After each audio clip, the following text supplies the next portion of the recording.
not attaching yourself to anything particular and being fine, or trying to be fine, accepting that everything is ever changing.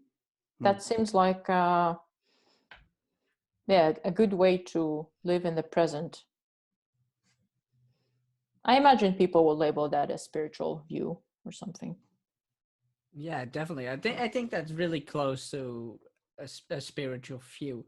So I just came up with an interesting question before we move on to that intertwines with your story just now. The next question, but what I want to ask you now is like you mentioned that your mother was less spiritual. Do you think that people from say the non-believer side, so to speak, and the believing side, do you think those groups could get married and live together without like that friction that you can imagine coming from the extreme and non-extreme side? Oh man. Um,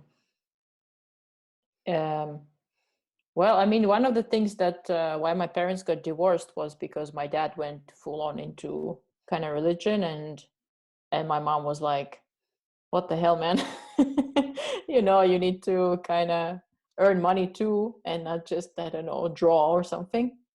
Because my dad was really was impressed by icons that they have in Orthodox churches, and he was really interested in those, and that's how he got into Orthodox Christianity too.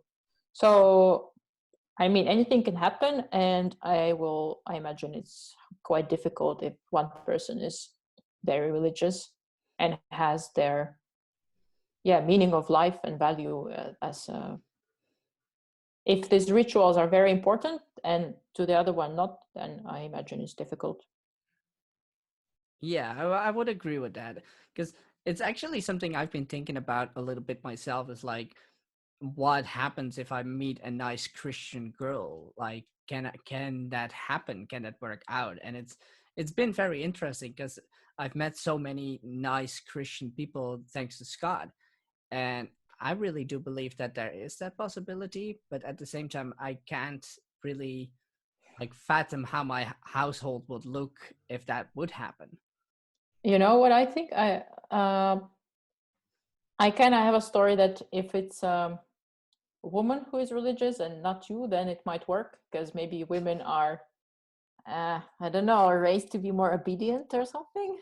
Now I feel like a bit edgy saying this. Oh, interesting. So then if it's the man who becomes religious, he takes too much from the woman. Like she just, Yeah, something.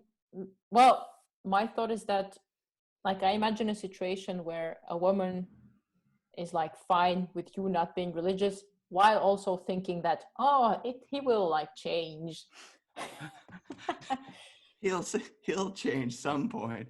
Yeah, I think the most important thing is honesty and getting your priorities clear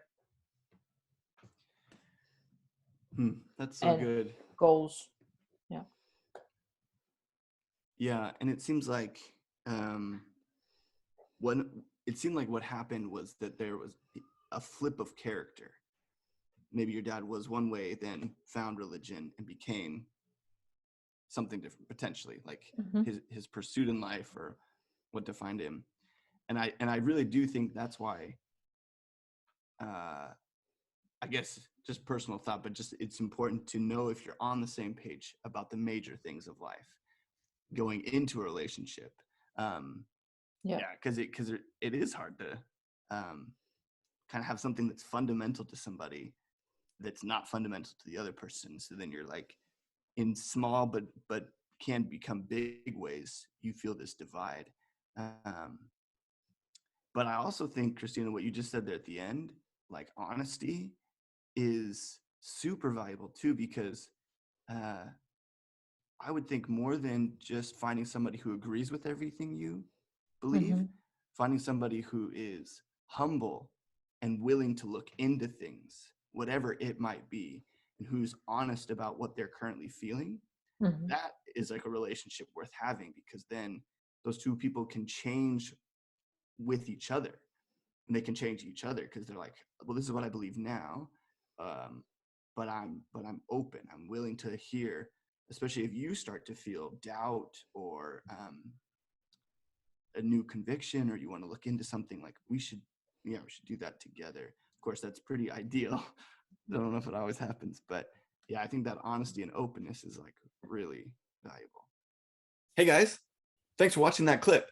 If you like that clip, there's a whole episode out there waiting to be listened by you, featuring that guest. So if you like that, go check him out right here.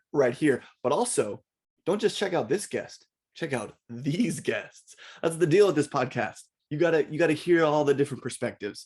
If you like what you're listening to, like us on social media, follow our, subscribe to our YouTube channel, turn on the notifications. We do have a Patreon, so check that out. And of course, we're a podcast, so go listen to all the podcasty places. See you guys.